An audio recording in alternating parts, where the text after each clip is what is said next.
sometimes we think of health as a series of isolated medical interventions. A medicine there, a one-off campaign over there. But when we talk about NTDs, we realize it's really not that simple. Because NTDs mainly thrive in those environments where social inequalities are in.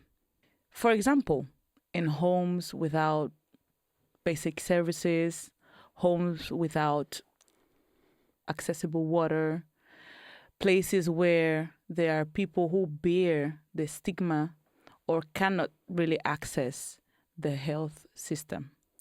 This is why the solutions that truly change lives are not those that solely focus on treatment, but those who view health as a landscape. Prevention, research centers, government support, diagnosis, social justice, human rights, all like a solution. So today we are traveling to Liberia, a country that has shown us that if we work together with local leadership and with a profound vision, we can really get to the treatment and solution of many NTDs. Today, we're going to talk about the Transform program, a program that is an example of an integrated approach proposed by the World Health Organization. And that is not just theory, because it works, right? It works and it transforms many lives.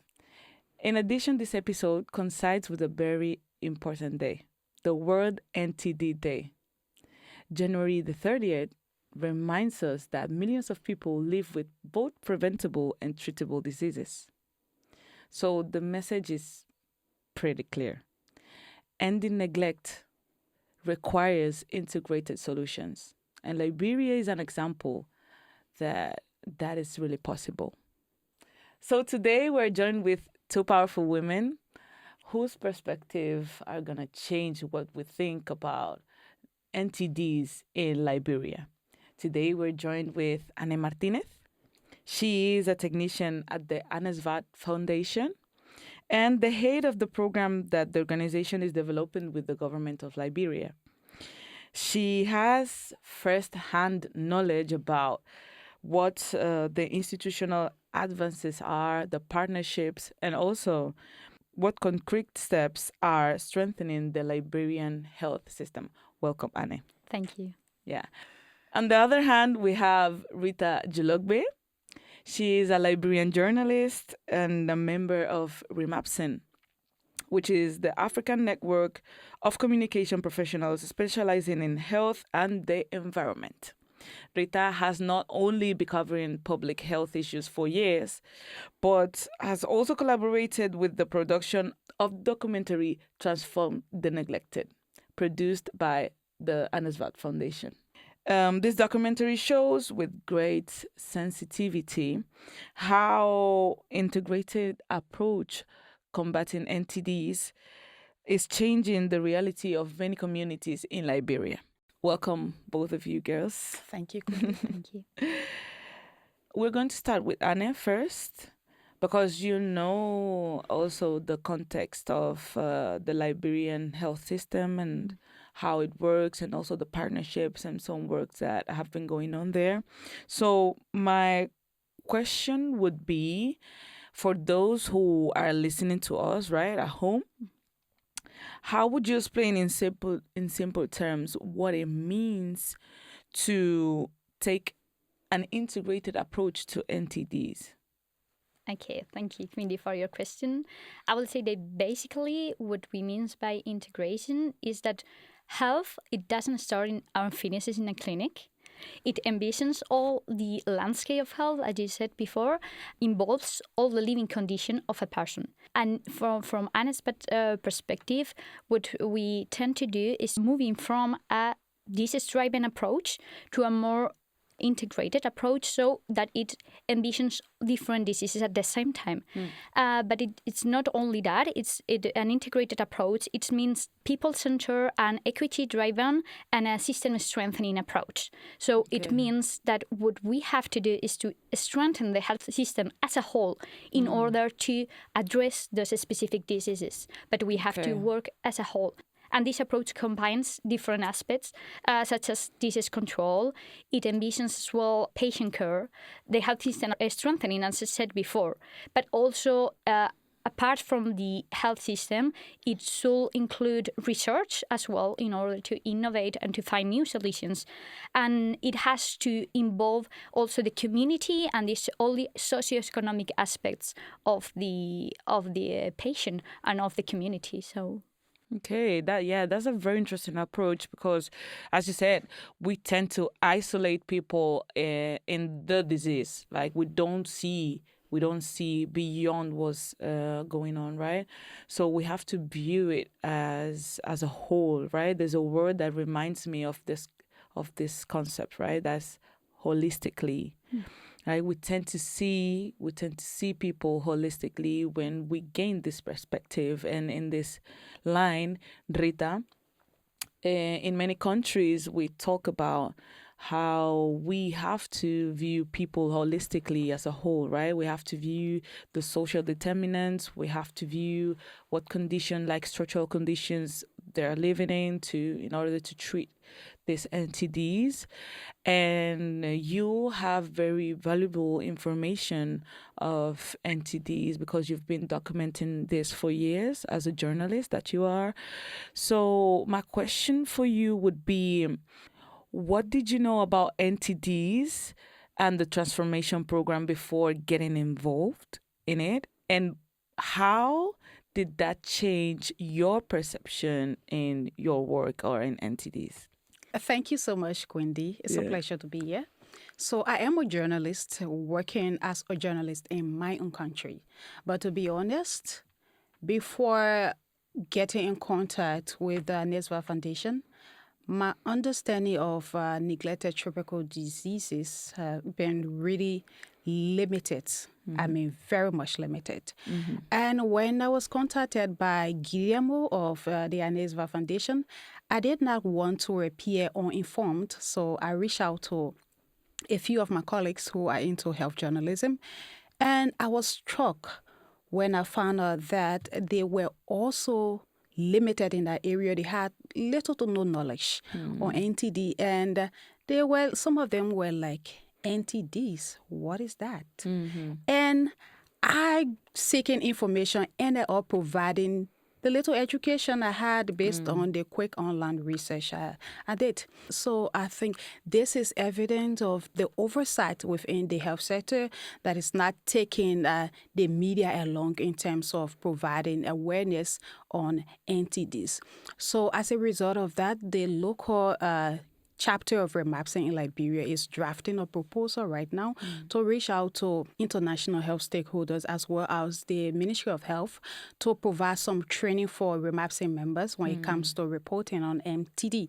And interestingly, World NTD Day, Remapsen members have gathered in Cotonou, Benin, where experts have come together to provide education on NTD. This is how much the collaboration has shifted my perception of NTD and then reinvigorated my interest in health reporting, especially in the direction of NTDs. Thank you so much, Rita. You're welcome. So, Ane, going back to you now, you have been very close to the process of different programs in the Liberian government. And although we know that the theoretical framework is very clear, it's not easy to apply. Also, I came to understand that you had many different surprises here and there. So what surprised you the most about the different processes you've been involved in different programs, health programs in the Liberian government? Yeah, thank you, Wendy, for your question. I think in general what surprised me the most when I started working in Liberia was how integrated they had the model, because it didn't seem like it was something established from the WHO or something that was imposed, or a model that was imposed from the external background from the country. It was really integrated into the countries and the Ministry of Health way of working. It was in presence the collaboration, like in a horizontal way or in vertical way, how the national program in the case management coordinator works with even the community health assistant member, even the last one, the focal points, how they are really coordinated, how all the stakeholders collaborate, because in the vertical pyramid of the health system, they are really, really well coordinated and everything is integrated. But in the horizontal way, in the Ministry of Health, with other ministries, it's impressive how the coordination has been established and has been managed. It was something that it was a lesson learned from the Ebola outbreak. And I think it's amazing how they have integrated this perspective into the way of working in the NTD program. Oh, okay.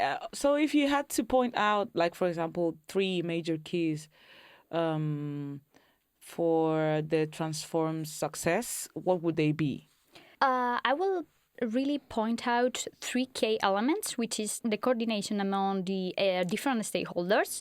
I will say the community approach, how they have established a community surveillance approach in which the community members are really involved in the surveillance of different entities. The traditional healers, the faith healers, they are really, really involved. How the entity focal point is doing the surveillance and how it's being monitored by the national program at the national level. And first, finally, but not less important, I will point out the integrated training that they have included for all the different actors, that the community health assistant, which are more at the community level, the health worker, which are also trained, and this integrated model, including a psychological aspect, which comes from a research that has been done, and it's really interesting how they have included that. I will point out those aspects. That's great. That's great. Well, thank you. Okay, Rita, so you've been really documenting and doing great work with also like different cases and stories behind the neglected tropical diseases, right? So when we often talk about NTDs, we talk about indicators, but we know behind indicators there is people, there is cases, there is stories, there is families, you know.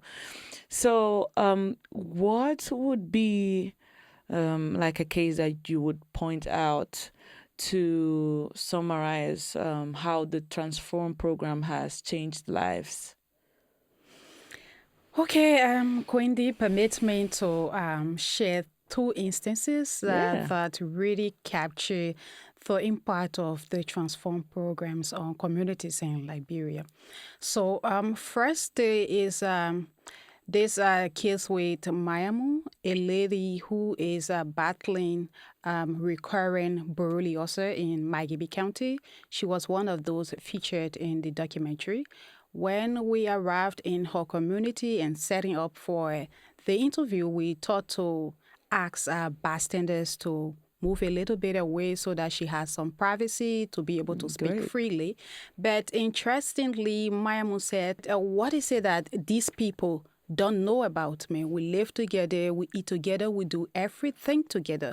This is an indication of community and empathy rather than judgment. Mm-hmm. So she spoke freely, and she talked about how her community accepted her, how she was not being stigmatized, and she gave courtesy to the awareness that was provided by the community health assistants who were residents of the community. So I think this is a way that Transform has really shifted the perception of people.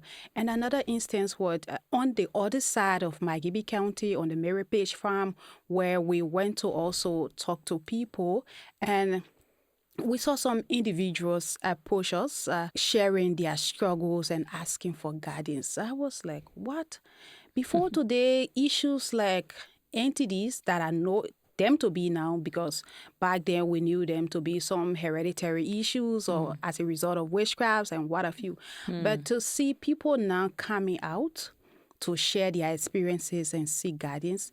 It says a lot about how the Transform program has really impacted the communities. Yeah, thank you so much. That was a part that I would like to highlight, the stigma behind it and how, it's not believed like that, right? But in many communities, we have overcome the stigma. Yes, although there's a lot of work, Let me talk a little bit about that because just as I said, NTD, the way we knew them to be before, they were as a result of witchcraft and what have you, the stigma, the situation was shredded in so much stigma that led to discrimination and isolation. Because it was also connected with religion in most of the cases. So affected people isolated themselves. But with the way the community is kind of empathizing with their condition, they feel free to move around, they feel free to be part of the community. And that's so beautiful. Acceptance, Yeah, that's so beautiful. That's Thank you so much. You're welcome. Okay. So, Ane, back to you. You've worked with the Anesvad Foundation, and I know that with a close approach, local structures and also the government. You've also worked with other international organizations like the World Health Organization. And this kind of allows you to have like a broader vision of the impact, right? So what would you say that you could highlight to serve as a model to other African or more concrete West African countries of the programs you've been involved in? Okay, thank you so much.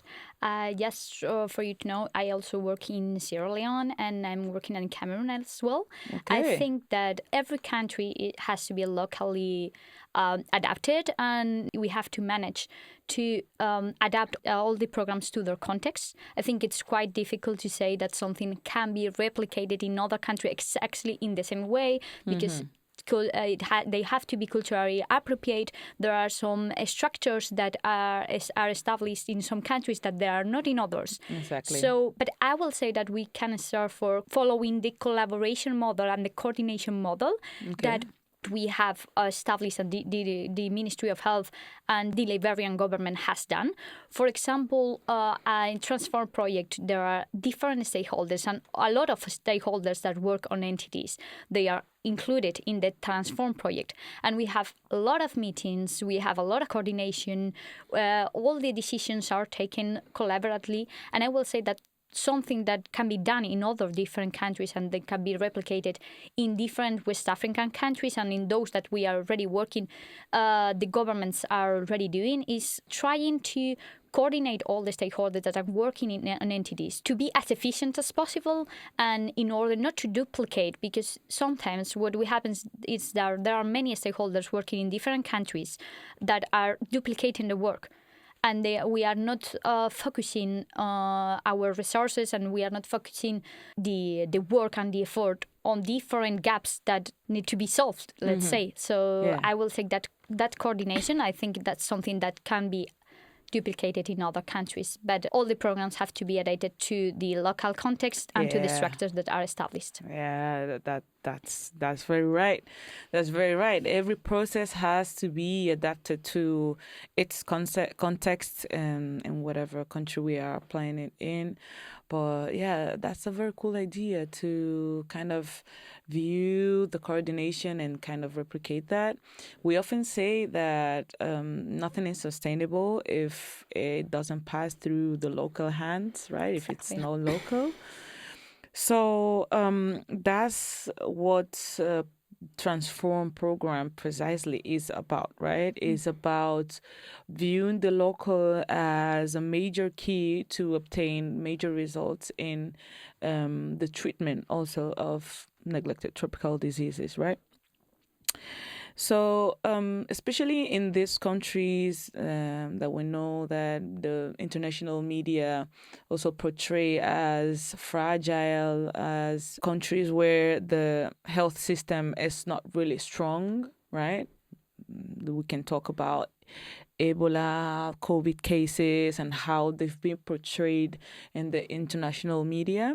I want to ask you, Rita, how do you assess this media portrayal of the Liberian health system, for example? And how has the capacity of the public health system has been strengthened by the Transform program? There's this phrase that nothing is sustainable except it is in the hands of the locals. Yes. And I think it is in the context of empowering the locals to take ownership of their own initiatives. So I like to be very practical about this. When we arrived at the Mirapage farm and the photographer carrying his big gadgets and what have you, the deputy head of the town sent a message. He said, what are these people doing here? They always come to take our pictures, take our stories, go out there to make money. And then one of the community health workers, he's a CHA, community health assistant, he's Michael.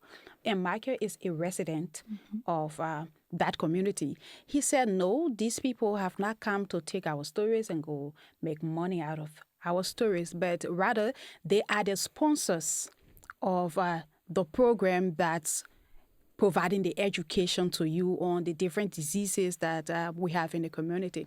So with that awareness or little education, the town chief, the deputy town chief, he came down a little bit and became cooperative. So that is to say that when you integrate the people in the process, they have influence over their lives. So that is how the Transform program has kind of strengthened the public health sector using the locals to provide education, to do the search and find and referral to the health facility. Because looking at the chain in Liberia, where you have the community health assistant, you have the county focal person, and then you have the head at the national level. The CHA reports to the focal person, and the focal person reports to the head at the national level, or at the clinic from there to the national level. So this chain has kind of strengthened the system and builds trust, that's public trust, because the people are seeing their own children as the faces of the awareness, as the faces of the treatment. And so if you as an outsider come and say, this is the situation with you, do not do this and do this, they are not going to listen, rather than me as a child of them saying that this is the way, you go this way and this is going to work, they better listen. So I think that has really helped transform public perception on the NTDs and transform the system. Yeah, I think one major concept that we are scratching from both interventions is that coordination is really necessary. Yes. Like coordination between the local, the government, like the different programs that are going on, right? So we know that normally people portray NTDs as, diseases of the poor, or they're related to poverty. But we know by what we've been saying, right, that it's not only about poverty, but it has a lot to do with structural coordination, with the structural health care system. So I think the media also has a big bite into the situation. So I would like to hear about how do you also kind of reframe from your work this media portrayal of what's going on with the public health system in Liberia, and what do you do to change that, or what's your approach to it? Okay, so especially for the international media, they tend to focus more on the challenges and weaknesses of our health system rather than the little gains that are being made, which is some sort of hope and optimism. So what we do at the local level is push solution journalism, not just focusing on the problem, but highlighting the gains and as well as flagging places that need improvement. So I believe that it is important to highlight the challenges and the weaknesses. But if the media can also focus more on the gains that are made, it will some sort of give motivation to stakeholders to do more and to know that efforts that they are applying are also yielding results.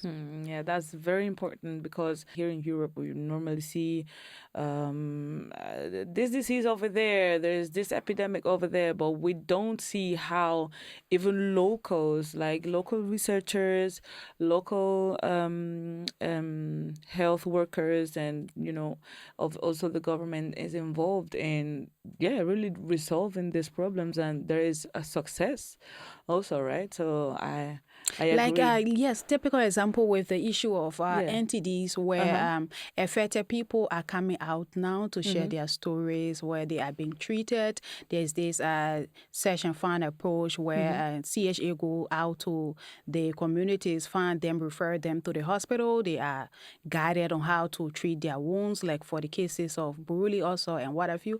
The media does not really portray that. Those are some basic cases that should be taught to the world, the progress that the health system is making, rather than focusing solely on the challenges and the weaknesses. Yeah, I think that's totally a better agree. portrayal. Yeah, I totally agree. So we were saying also the thing about the importance of coordination, right? The local, the government. And with that, we know that partnership is a key. So, Ane, back to you. I would like to ask you what networks, collaborations, or partnerships are particularly important in reframing or also in shifting this paradigm. Okay, thank you. I will say that as we mentioned, and we have been mentioning during all this conversation, that partnership is key at all levels. So I think that it's really important, like at the international level, the spaces that WHO is creating, the technical working groups that are being created and organized by the WHO. It's really essential, I will say, essential spaces where different stakeholders can participate and they can debate and innovate and work together. I will say that at national level, they are, as I mentioned, as the case in Liberia, all the different ministries involved in the fight against NTDs, because the NTDs doesn't involve only the Ministry of Health. It involves One Health perspective with the Ministry of Agriculture, or I will say education. It's key as well.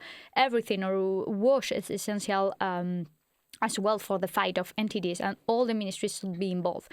But not only the ministries within the national programs of NTDs and all the international stakeholders that are working on the fight on NTDs also should be involved. And not only at the national level, but at the community level, all the health workers should be involved, that the community members, the faith healers, will say the religious leaders, the faith leaders, the community leaders, and for sure, as we mentioned before, this is a patient care fight. So patients and people affected by NTDs should be at the core of everything, and they should be involved in all these partnerships, even internationally, even nationally. They should be involved, and they should be in the front of this fight. Yeah, totally. So we're coming towards the end of the podcast, and I'm going to ask 2 final questions. First question is for you, Rita. So I would like to ask you, 5 years from now, what would you say that is the biggest challenge to further the deepening and integrated approach in entities in Liberia? And how do you see it? So first of all, let me give this little scenario. Before being contacted by Guillermo, I was at this health facility in one of the communities in my area, and a lady was taken there by her family with this very big sore on one of her legs, and while they were awaiting medical assistance, people around the facility were coming out with different solutions, saying, this is not a medical issue, this is African sanders, which witchcraft. So Okay. recommending contacts of herbalists, of traditional healers that the family should take their relative to for treatment. And later I left the area because my mission there had completed. But now with the knowledge I have, I wish I had had that knowledge then. I would have countered some of those misconceptions. So yes, looking ahead, a few of the challenges I think we're still going to face in terms of deepening the integration of transform in a Liberian system is the issue of this entrenched stigma. Though gains have been made, like in the case of Mayamu, in the case of those at Mary Page Farm who are very free with coming out and sharing their stories, seeking assistance, but we still need more people to come out, leave isolation, come out, say their issues, and be able to seek assistance. And this can be possible if the media is carried along. Because we've seen that unlike other initiatives like a malaria campaign, polio campaign, or other health initiatives, the media is more involved. Stakeholders take the media along in terms of providing awareness on these issues, unlike with the NTD program or the Transform program. Because come to think of it, not just me, a lot of other journalists who are into health journalism had no knowledge about NTDs or the Transform program. So if we should achieve a significant milestone or to add up to what we've achieved now, the media should not be left out. There should be training for the media. There should be empowerment for the media. There should be a specific focus of the media in terms of NTD reporting. Okay, there. I like the media approach because linking it to what you've previously said about the people coming out, I feel like when the media is focused in the right things, like in the solutions, like not only in challenges, but in the solutions too. Yeah, people who are seeing it and they haven't been able to find the strength to come out and speak, they find that strength, Yes. you know? When they hear It's the so stories of important. Yeah, others, they like come out. yeah, because they find hope. They find maybe hope that maybe in a lifetime they haven't encountered. Somebody will say, oh, I'm Yeah. not alone. I'm not the only one with Brody. Also, there Yeah. are others. And because they have come out, they have found solutions and what have you. So I think it is important for me too to come out, say my Yes. stories, and then seek help. But that is only possible if the media can flag the issues. Yeah. Yes, awareness, Totally. Yeah. massive awareness is needed. So and your that can work only is be very achieved important. with the media. Yes, and that's the Yes. problem. The ministry or other health stakeholders are not really recognizing the role of the media in this aspect. Yeah, They have been doing with other initiatives, but with the NTD and the Transform program, I think a lot needed to be done in terms of taking the media along. And recognizing the importance of journalism here. Yeah. Thank you so much. Okay, Ane, so last question for you is what message would you like to portray to people about the work that has been done in the Liberian government in the context of the World NTD Day? So thank you, Queenie, for all this conversation. And for this last question, I will say that after all that we have been talking today here, I think that we have concluded and we can conclude that NTDs is not only just a matter of medical aspects, that it's something that it's a matter of justice, that it's a matter of putting the patient at the front of the fight, to establish and to strengthen the health system, and finally to coordinate all the efforts in order to manage and to achieve the human right for health. So a message that I would like to launch is that Liberia is an example that coordinating all the stakeholders, coordinating all the efforts, and being able to work all together, the fight against NTDs is possible. Thank you so much. So today we've heard about something very important, about how when communities are taken along, we can find profound changes in solutions to NTDs. With coordination with organizations, the government, we have to bear in mind, we have to know, we have to recognize that health is a right, not a privilege. So Liberia has shown us how this is really possible. We want to thank you for listening. Thank you to our guests for providing this very important information that is gonna and has already changed a lot of what we thought that was going on with the health system in Liberia. And we continue next time with very important approach about NTDs in different parts of Africa. Thank you for listening to Beyond Neglected. See you next time. Bye. Bye.